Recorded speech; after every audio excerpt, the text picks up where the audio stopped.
Good afternoon, everybody. We're coming to you from our Talmud Lunch and Learn here at the Torch Center every Friday afternoon. We get together over some delicious pizza, bagels, Chinese food, depending on the week, and delicious Torah study, delicious words of the Talmud. So this weekend we begin Hanukkah. We light the first candle of the Menorah on Saturday night. And as soon as we get home from synagogue Saturday night, we quickly make Havdalah. We separate between Shabbos and the weekday, and then we light the Menorah. So the question that I always have every year is that we don't see any mitzvah. We don't have any mitzvah that we do by our front window. Okay? You don't eat the matzah by your front window. You don't, have your Purim feast by your front window. You don't blow the shofar by your front window. Every mitzvah that you have, you do in private. You do in the house. You do, you dip the apple in the honey, not by the front window.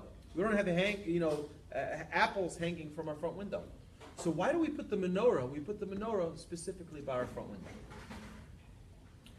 So there are a couple of very important points that I want to touch on, and then share some other ideas. But specifically about this question, you see, Hanukkah is a discovery that the Jewish people transformed from being people who had light within them to people who felt a responsibility to take that light and shine it out to the world.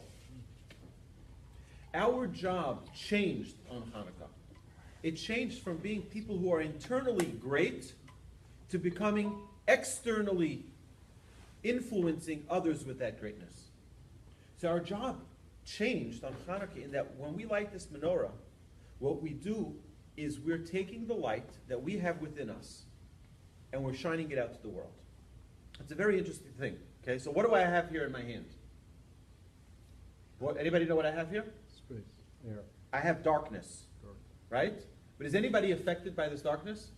Nobody's affected, right? But if it was all dark in here and I turned on a match or a light, right, what would happen? The whole room becomes light.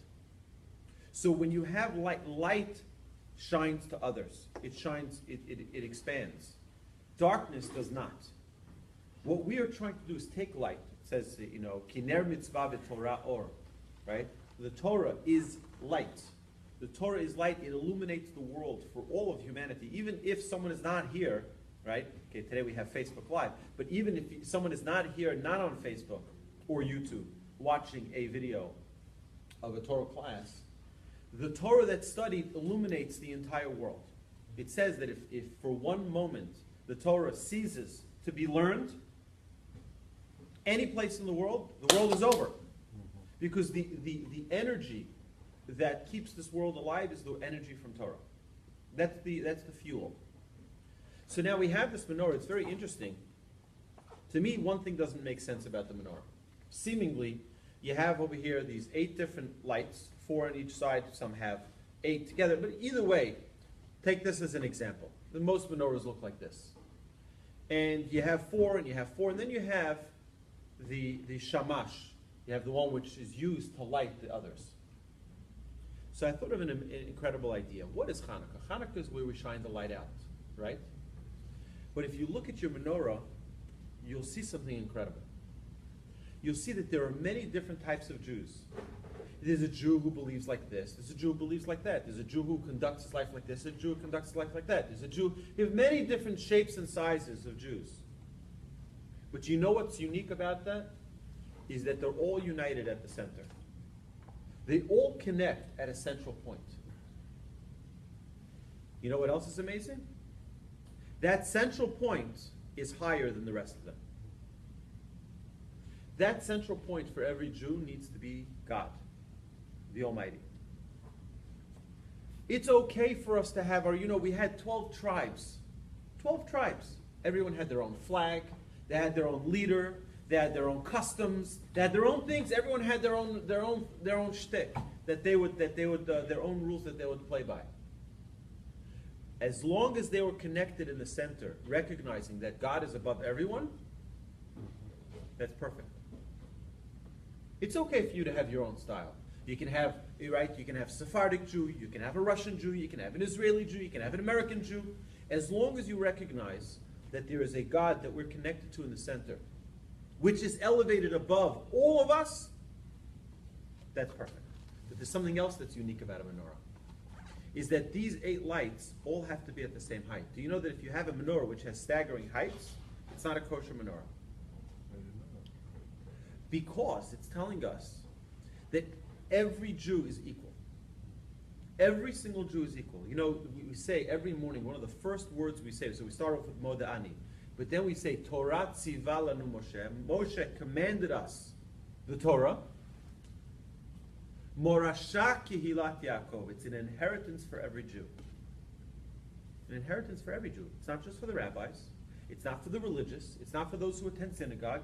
It's for everybody. Every single person who is a member of the Jewish faith, the Torah belongs to them. It's theirs. And that's really what Hanukkah is recognizing. We're all, some people may have been privileged to grow up in a religious home. Some people didn't. I'll give you an example. My grandfather, as many of you know, was a great rabbi, but he did not grow up in a religious home. His parents never lit a Hanukkah menorah. They never had a Shabbos dinner. And some of you look at me as if I'm crazy, right? Yeah, I'm dead serious. Yeah. He grew up in Berlin, completely secular. Wow. Right? But yet, it's his Torah too. And he took that Torah and elevated himself with that Torah. And there are many people who are fortunate to grow up in a home that has Torah, and has Shabbos, and has mitzvahs, and has all of these great, enriching mitzvahs that really are here to make our lives beautiful. But we have to realize that every Jew deserves the opportunity to be connected. And Hanukkah is a time to reaffirm that faith. Hanukkah is a time where we say, you know what? I may be here, my friend might be here, but let's be united in connecting to a higher power, which is the Almighty.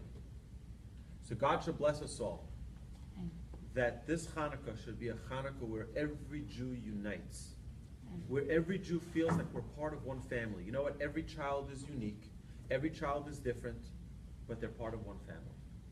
And that's what we are as one Jewish people. We're one family. God should bless us all, that we should feel united, we should feel strengthened, and God willing, every Hanukkah should be filled with tremendous light, not only for us, but for the entire world. Amen. Have a wonderful Shabbos, everybody, and we look forward to seeing you at future classes.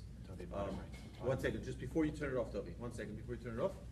Sunday is the first day of Hanukkah. We light Saturday night, but Sunday is the first night of Hanukkah. But what is there to do in all of Houston on Sunday morning? There's nothing to do. Literally nothing to do. Except eat Chinese at the Torch Center.